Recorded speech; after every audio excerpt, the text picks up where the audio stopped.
আমি প্রতিহিংসার রাজনীতি করতে আসিনি। অনেকে ধারণা করছেন দেশে এবার নির্বাচনটা কিছুটা সহিংস হবে। আপনার আসলে এরকম কোনো শঙ্কা দেখছেন কিনা? সার্বিক পরিস্থিতি কেমন দেখছেন? লেভেল প্লেইং ফিল্ড কেমন আছে? ৩টা প্রশ্নের উত্তর দিবেন। হ্যাঁ, যেটা হচ্ছে যে সংকট যে ব্যাপারটা আন্তর্জাতিক বা অভ্যন্তরীণ কিছু তো চাই যে বাংলাদেশ একটি গণতান্ত্রিক বাংলাদেশ হবে বা ভোটাধিকার বাংলাদেশের মানুষের অধিকার বাস্তবায়ন হবে। অনেকে চায় না। সেই কারণে তার অনেকে তো চক্রান্ত ষড়যন্ত্র করছে। শরীফ ওসমান হাদিকে হত্যা করা হয়েছে, আমাদের সহযোদ্ধাদেরকে হত্যা করা হয়েছে, আরেকশো আহত করা হচ্ছে।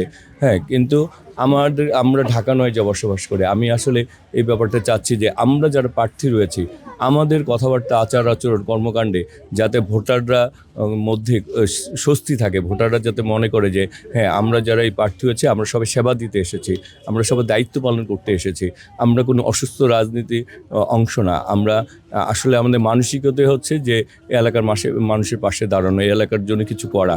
আমি এরকম একটা পরিবেশ তৈরি করতে যাচ্ছি এবং আমরা চাচ্ছি যে আসলে আমরাই যদি একটা উদাহরণ তৈরি করতে পারি, বাকি যে তরুণ প্রজন্ম রয়েছে তারাও তখন আগ্রহী হবে যে হ্যাঁ, রাজনীতির মাধ্যমে আসলে অনেক ভালো ভালো কিছু করা যায়।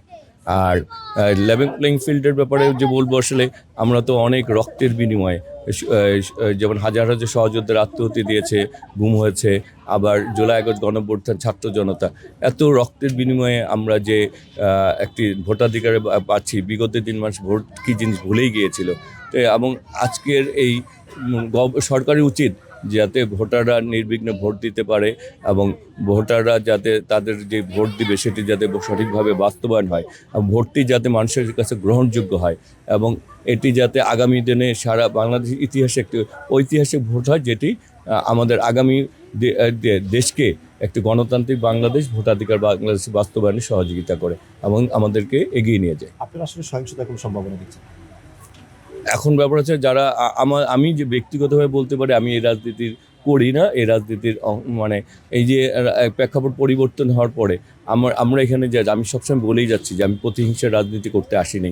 আমি এসেছি দায়িত্ব পালন করতে, সবাইকে নিয়ে কাজ করতে এবং আমি এটাও বলেছি যে আমরা যারাই দায়িত্ব পাবো তারা যাতে সবাইকে নিয়ে কাজ করতে পারে। আমাদের ব্যক্তিগতভাবে আমাদের মধ্যে যাতে দূরত্বটা তৈরি না হয়। আমরা প্রতিযোগিতার জায়গায় প্রতিযোগিতা করছি, হ্যাঁ, দায়িত্ব নেওয়ার জন্য। আমরা ব্যক্তিগত কোনো প্রতিযোগিতা করছি না, দায়িত্বের প্রতিযোগিতা।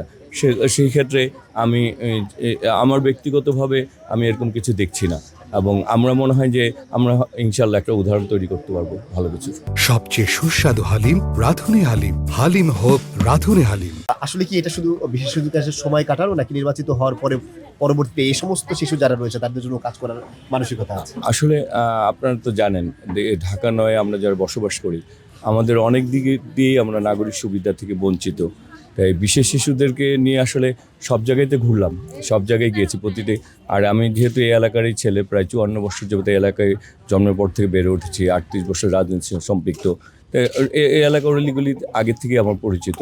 তা আসলে মানে আমরা তো সব রাজনীতি করেছি, সব রাজনৈতিক বিভিন্ন কর্মসূচি বা আমরা জাতীয় অনেক, কিন্তু আমাদের এই এলাকায় যে বিশেষ শিশু যারা রয়েছে তাদের যে আলাদাভাবে সরকারিভাবে একটা যত্ন প্রয়োজন, তাদেরকে যে সুযোগ দিলে তারা যে অনেক কিছু করতে পারে এবং তাদের মধ্যে দিয়ে আল্লাহ তাআলা সেই গুণ দিয়ে পাঠিয়েছেন। হ্যাঁ, আমি আসলে সেটি খুব কাছের থেকে দেখতে এসেছি এবং রাজনৈতিক এই প্রতিযোগিতার মাঝে আসলে আমাদের দায়িত্ব যে আসলে আমাদের কর্তব্য কি, সমাজের প্রতিটা সেক্টরেই যে আমাদের আসলে দায়িত্ব পালন করা উচিত, সবাইকে নিয়েই যে আমাদের কাজ করা উচিত এবং এরা তো নিষ্পাপ এবং সহজ সরল এবং এরা আসলে সুযোগ দিলে তারা অনেক কিছু করতে পারে এবং আমরা যে আসলে তারা সরকারিভাবে আমরা তাদেরকে আসলে এইসব এত বড় বড় আমাদের একটা প্রায় এত লোক বসবাস করে, প্রায় 4,71,000 ভোটারের এই জায়গায় আমাদের সরকারিভাবে এই স্পেশাল শিশুদের জন্য কোনো প্রতিষ্ঠান গড়ে ওঠে নাই। আসলে আমি চাচ্ছি যে স্পেশাল শিশুরা সুযোগ দিলে এবং সরকারি পৃষ্ঠপোষকতা পেলে তাদের কিছু করতে পারে, কারণ সবার পক্ষে সম্ভব না প্রাইভেটে ওদেরকে এইভাবে গড়ে তোলা। যে কারণে অনেক সময় দেখা যায় যে ফ্যামিলি ওদেরকে নিয়ে বিভিন্ন ধরনের মানসিক টেনশন থাকে। আমরা আসলে চাই যে আমাদের এই বাচ্চাদেরকেও আমরা গড়ে তুলতে এবং তাদের পরিবারকেও যে ভরসা দিতে যে আসলে এদের কিছু এবং সরকারি প্রতিষ্ঠান যাতে এলাকায় এইভাবে গড়ে ওঠে।